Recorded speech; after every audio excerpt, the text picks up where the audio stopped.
शुरुआत में सब कुछ परफेक्ट था। ना कोई पाप, ना कोई दुख, ना कोई डर।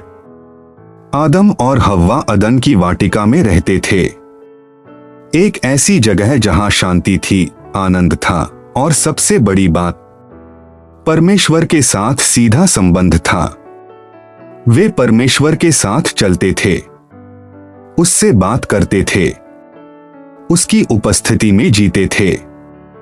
सोचिए, एक ऐसा जीवन जहां कोई टेंशन नहीं, कोई गिल्ट नहीं, कोई फियर नहीं।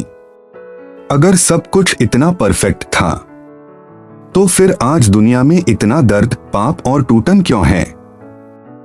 क्यों इंसान डर में जीता है? क्यों रिश्ते टूटते हैं? क्यों दिल खाली महसूस करता है? इन सभी सवालों का जवाब हमें आदम और हव्वा की इस कहानी में मिलता है। यह कहानी सिर्फ एक फल खाने की नहीं है, यह एक निर्णय, चॉइस की कहानी है। एक छोटा सा कदम, एक पल की गलती और उसका असर पूरी मानव जाति पर पड़ा। आज भी वही कहानी दोहराई जा रही है। हम जानते हैं क्या सही है, फिर भी गलत चुनते हैं। हम जानते हैं परमेश्वर क्या चाहता है, फिर भी अपनी इच्छा करते हैं। और फिर हम भी वही महसूस करते हैं, गिल्ट, फियर, एम्प्टीनेस। लेकिन इस कहानी में सिर्फ पाप नहीं है, इसमें परमेश्वर का प्यार भी है। जब आदम और हव्वा छुप गए, तो परमेश्वर ने उन्हें छोड़ा नहीं। उसने पुकारा, तू कहां है? आज परमेश्वर तुमसे भी यही पूछ रहा है, तू कहां है? क्या तुम उससे दूर हो गए हो? क्या तुम किसी पाप या गलती में फंसे हो? क्या तुम अंदर से खाली महसूस कर रहे हो? तो आज हम देखेंगे पाप कैसे आया, शैतान कैसे काम करता है और हम कैसे बच सकते हैं। अदन की वाटिका में सब कुछ था, सुंदरता, शांति, भरपूरता। परमेश्वर ने आदम से कहा, तुम वाटिका के हर पेड़ का फल खा सकते हो, लेकिन भले और बुरे के ज्ञान के पेड़ का फल मत खाना। ध्यान दीजिए, परमेश्वर ने सब कुछ मना नहीं किया, उसने लगभग सब कुछ दिया और सिर्फ एक चीज रोकी। यह सिर्फ एक नियम नहीं था, यह रिश्ते की परीक्षा थी। परमेश्वर देखना चाहता था, क्या मनुष्य उससे प्रेम करता है और क्या वह उसकी बात मानता है। परमेश्वर ने मनुष्य को पूरी स्वतंत्रता दी, लेकिन साथ में एक सीमा, बाउंड्री भी रखी। स्वतंत्रता बिना सीमा के विनाश, सीमा के साथ स्वतंत्रता सुरक्षा। बहुत लोग पूछते हैं, अगर परमेश्वर अच्छा है तो उसने मना क्यों किया? क्योंकि वह जानता था यह मनुष्य के भले के लिए नहीं है। जैसे एक पिता अपने बच्चे को कहता है, आंख को मत छूना, यह रिस्ट्रिक्शन नहीं, प्रोटेक्शन है। आज भी परमेश्वर हमें आज्ञाएं देता है, पाप से दूर रहो, गलत संगति से बचो, सच्चाई में चलो। लेकिन हम अक्सर फोकस करते हैं, क्या मना है, जबकि हमें देखना चाहिए परमेश्वर ने कितना कुछ दिया है। आदम और हव्वा के पास सब कुछ था, फिर भी उनकी नजर उसी एक चीज पर गई जो मना थी। यह आज भी होता है, हमारे पास आशीषें हैं, लेकिन हम शिकायत करते हैं। जो नहीं है उसी पर ध्यान देते हैं। जब हम परमेश्वर की आज्ञा को हल्के में लेते हैं, तो हम खतरे में आ जाते हैं। पाप कभी अचानक नहीं आता, वह धीरे धीरे शुरू होता है। पहले क्यूरियोसिटी, फिर डिजायर, फिर एक्शन। क्या तुम परमेश्वर की आज्ञा को गंभीरता से लेते हो या उसे इग्नोर करते हो? परमेश्वर की हर आज्ञा तुम्हें रोकने के लिए नहीं, तुम्हें बचाने के लिए है। अदन की वाटिका में सब कुछ शांत था, लेकिन फिर एक आवाज आई, सर्प शैतान की। वह हव्वा के पास आया और बोला, क्या सच में परमेश्वर ने कहा कि तुम किसी भी पेड़ का फल नहीं खा सकते? ध्यान दीजिए, उसने सीधे पाप के लिए नहीं कहा। उसने एक सवाल पूछा। शैतान की पहली चाल होती है परमेश्वर के वचन पर डाउट डालना। क्या सच में ऐसा है? क्या यह इतना जरूरी है? वह तुम्हें कंफ्यूज करता है ताकि तुम सच्चाई से दूर हो जाओ।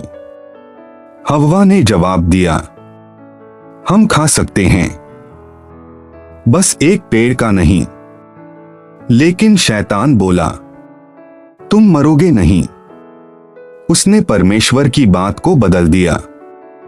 आज के समय में लोग कहते हैं, पाप इतना बड़ा नहीं है, सब लोग करते हैं, कोई फर्क नहीं पड़ेगा। यह आधा सच पूरा झूठ होता है। शैतान ने कहा, तुम्हारी आंखें खुल जाएंगी, तुम परमेश्वर जैसे बन जाओगे। उसने पाप को आकर्षक और फायदेमंद दिखाया। पाप कभी बदसूरत दिखकर नहीं आता, वह हमेशा सुंदर पैकेज में आता है। हव्वा ने फल को देखा, वह अच्छा लगा, देखने में सुंदर था, ज्ञान देने वाला लगा, और फिर उसने खा लिया। पाप पहले आंखों से शुरू होता है, फिर दिल में जाता है, और फिर हाथों से होता है। हव्वा ने फल खाया और आदम को भी दिया। उन्होंने खुद डिसीजन लिया। शैतान टेम्प्ट कर सकता है, लेकिन मजबूर नहीं कर सकता।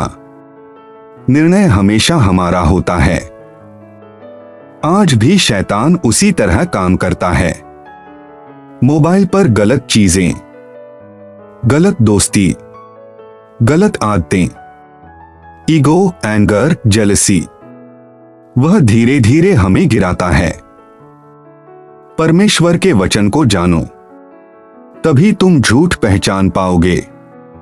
तुरंत ना कहो, डिले मत करो, गलत जगह से दूर रहो, एनवायरनमेंट बदलो, प्रार्थना करो, स्ट्रेंथ मिलेगी।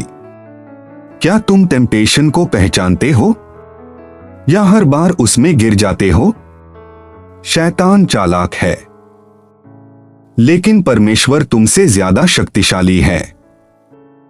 शैतान ने बात की, संदेह पैदा हुआ, इच्छा जागी, और फिर आता है सबसे महत्वपूर्ण पल, निर्णय, चॉइस। हव्वा ने फल को देखा, वह अच्छा लगा, आकर्षक लगा और ज्ञान देने वाला लगा, और उसने खा लिया। फिर उसने आदम को भी दिया और उसने भी खा लिया। यहीं पर सब कुछ बदल गया। पाप अचानक नहीं होता, यह एक प्रक्रिया है। देखना, सीइंग, सोचना, थिंकिंग, चाहना, डिजायर, निर्णय, चॉइस, कर्म, एक्शन। पाप हमेशा मन से शुरू होता है, हाथ से नहीं। हव्वा ने शायद सोचा होगा, बस एक बार खाने से क्या होगा। यही सबसे बड़ा धोखा है। आज भी हम कहते हैं, बस एक बार, कोई नहीं देख रहा, इतना तो चलता है। लेकिन यही एक बार पूरी दिशा बदल देता है। परमेश्वर ने हमें फ्री विल दी है, हम चुन सकते हैं, लेकिन हर चुनाव का परिणाम होता है सही चुनाव आशीष, गलत चुनाव परिणाम। ध्यान दें, आदम वहां था, लेकिन उसने रोका नहीं। उसने लीडरशिप नहीं ली, उसने रिस्पॉन्सिबिलिटी नहीं निभाई, और वह भी गिर गया। कभी कभी पाप सिर्फ करने से नहीं, ना रोकने से भी होता है। जब टेम्पटेशन आता है तो तुरंत निर्णय लेना होता है। अगर तुम सोचते रहोगे तो तुम गिर जाओगे। पहले से तय करो, मैं पाप नहीं करूंगा। परमेश्वर के वचन को याद रखो। गलत सिचुएशन से दूर भागो। तुरंत नो बोलो। जब टेम्पटेशन आता है, तुम क्या करते हो? तुरंत मना करते हो या सोचते रहते हो और गिर जाते हो? तुम्हारा हर छोटा निर्णय तुम्हारे भविष्य को बनाता या बिगाड़ता है। पाप होने के बाद आदम और हव्वा डर गए। उन्होंने अपने आप को छुपा लिया, पेड़ों के बीच, परमेश्वर की उपस्थिति से दूर। लेकिन उसी समय एक आवाज आई, आदम तू कहां है? ध्यान दीजिए, परमेश्वर सब कुछ जानता है। फिर भी उसने पूछा, तू कहां है? यह सवाल जानकारी के लिए नहीं था, यह रिश्ते के लिए था। परमेश्वर इंसान को खोज रहा था। पाप करने के बाद भी वह यह नहीं बोला, तूने गलती की अब खत्म, बल्कि उसने पुकारा, तू कहां है? यहां हम परमेश्वर का दिल देखते हैं। वह हमें छोड़ता नहीं, वह हमें ढूंढता है, वह रिलेशनशिप चाहता है। आदम ने जवाब दिया, मैं डर गया, इसलिए छुप गया। पहले डर आया, फिर छुपना आया, फिर बहाने आए। जब हम पाप करते हैं, हम प्रार्थना से दूर हो जाते हैं, परमेश्वर से भागते हैं, खुद को छुपाते हैं। आज भी परमेश्वर हर इंसान से पूछता है, तू कहां है? क्या तुम मुझसे दूर हो गए हो? क्या तुम किसी पाप में फंसे हो? क्या तुम अपने दर्द में छुपे हुए हो? हम परमेश्वर से छुप नहीं सकते, लेकिन हम उससे दूर हो सकते हैं। और यही सबसे बड़ा नुकसान है। परमेश्वर का सवाल एक इनविटेशन है, वापस आ जाओ, मैं तुम्हें रिजेक्ट नहीं करूंगा। पाप के बाद भी परमेश्वर ने आदम और हव्वा को मौका दिया।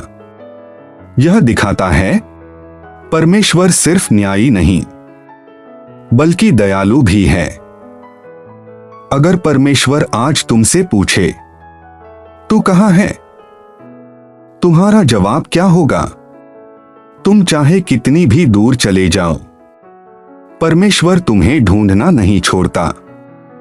जब आदम और हव्वा ने पाप किया, तो एक सच्चाई सामने आई, परमेश्वर पवित्र है और न्यायी है। पाप को वह अनदेखा नहीं कर सकता।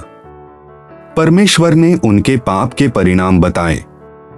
दर्द और संघर्ष बढ़े, मेहनत और कठिनाई आई, और सबसे बड़ा, परमेश्वर से अलगा। पाप का हमेशा परिणाम होता है, यह तुरंत हो या देर से, लेकिन होता जरूर है। आज हम सोचते हैं कोई फर्क नहीं पड़ेगा, लेकिन सच यह है, हर गलत निर्णय का असर होता है। लेकिन कहानी यहीं खत्म नहीं होती। परमेश्वर ने आदम और हव्वा को सजा देकर छोड़ नहीं दिया। उसने उनके लिए वस्त्र बनाए और उन्हें ढक दिया। उसने उनकी शर्म को छुपाया, उसने उनकी कमजोरी को ढका। यह सिर्फ कपड़े नहीं थे, यह अनुग्रह ग्रेस का प्रतीक था। वस्त्र बनाने के लिए एक बलिदान हुआ। यह आगे आने वाले समय की ओर इशारा करता है, जब यीशु मसीह हमारे पापों के लिए बलिदान होंगे। परमेश्वर सिर्फ न्यायी नहीं है और सिर्फ दयालु भी नहीं है, वह दोनों है। वह पाप को सजा देता है, लेकिन पापी को मौका भी देता है। ग्रेस का मतलब यह नहीं कि हम पाप करते रहें। परमेश्वर माफ कर देगा सोचकर पाप करना, यह गलत है। ग्रेस हमें बदलने के लिए है, ना कि पाप में रहने के लिए। क्या तुम परमेश्वर के न्याय को समझते हो? और क्या तुम उसकी दया को स्वीकार करते हो? क्योंकि पाप गंभीर है, लेकिन परमेश्वर का प्रेम उससे भी बड़ा है। आदम और हव्वा ने पाप किया। दुनिया में पाप, दर्द और अलगाव आ गया। लेकिन कहानी यहीं खत्म नहीं होती, क्योंकि परमेश्वर की योजना हमेशा उद्धार, सल्वेशन की होती है। पाप के तुरंत बाद ही परमेश्वर ने एक वादा किया कि एक दिन कोई आएगा जो शैतान को हराएगा और मनुष्य को फिर से परमेश्वर से जोड़ेगा। यह सिर्फ एक वादा नहीं था, यह आशा की शुरुआत थी। वह वादा पूरा हुआ यीशु मसीह के द्वारा। उन्होंने पाप नहीं किया, फिर भी हमारे लिए क्रूस पर मरे और तीसरे दिन जी उठे। जो अलगाव पाप ने बनाया, उसे यीशु ने अपने बलिदान से खत्म कर दिया। अब हमारे पास फिर से रास्ता है परमेश्वर के पास आने का। उद्धार हम अपने कामों से नहीं पा सकते, यह परमेश्वर का फ्री गिफ्ट है। हमें इसे स्वीकार, एक्सेप्ट करना होगा, विश्वास करना होगा, मन फिराना होगा, उसके साथ चलना होगा। यीशु में पुरानी जिंदगी खत्म, नई जिंदगी शुरू। पाप से छुटकारा, डर से आजादी, खालीपन से भरपूर जीवन। क्या तुम इस उद्धार को स्वीकार करोगे या अभी भी पुराने जीवन में रहोगे? आज परमेश्वर तुम्हें बुला रहा है, मेरे पास आओ, मैं तुम्हें नया जीवन दूंगा। आदम और हव्वा की कहानी सिर्फ इतिहास नहीं है, यह हमारे आज के जीवन का आईना है। जो वहां हुआ, वही आज भी हमारे साथ होता है। उन्होंने सोचा बस एक फल, लेकिन परिणाम बहुत बड़ा हुआ। आज हम भी कहते हैं बस एक बार, इतना तो चलता है। लेकिन याद रखो, छोटा पाप भी बड़ा असर डालता है। शैतान आज भी वही करता है, डाउट पैदा करता है, झूठ को सच जैसा दिखाता है, पाप को आकर्षक बनाता है। इसलिए हमें सतर्क रहना है। हर दिन हमें चॉइसेस मिलती हैं, सही या गलत, परमेश्वर या संसार। तुम्हारा हर निर्णय तुम्हारे भविष्य को शेप करता है। जब आदम और हव्वा ने पाप किया, वे छुप गए, लेकिन परमेश्वर ने उन्हें ढूंढा। आज भी अगर तुम गिर गए हो तो छुपो मत, वापस आओ। पाप ने हमें दूर किया, लेकिन यीशु हमें वापस लाता है। कोई भी कितना भी दूर क्यों न चला जाए, वापस आने का रास्ता हमेशा खुला है। पुरानी गलतियां खत्म हो सकती हैं, नया जीवन शुरू हो सकता है। अगर तुम आज निर्णय लेते हो, तो तुम्हारा कल बदल सकता है। क्या तुम पाप को छोड़ना चाहते हो? क्या तुम सही रास्ता चुनना चाहते हो? क्या तुम परमेश्वर के पास वापस आना चाहते हो? तो आइए आज मिलकर कहे, प्रभु मुझे समझ दे कि मैं सही रास्ता चुनूं। मुझे शक्ति दे कि मैं पाप से दूर रहूं, और जब मैं गिरूं मुझे वापस तेरे पास आने का साहस दे। आमीन। अगर इस संदेश ने आपके दिल को छुआ है तो इसे अपने तक मत रखो। लाइक करें, शेयर करें ताकि और लोगों तक परमेश्वर का वचन पहुंचे। कमेंट में आमीन लिखकर अपनी आस्था प्रकट करें और ऐसे ही जीवन बदलने वाले संदेशों के लिए चैनल को सब्सक्राइब करना ना भूलें। परमेश्वर आपको आशीष दे।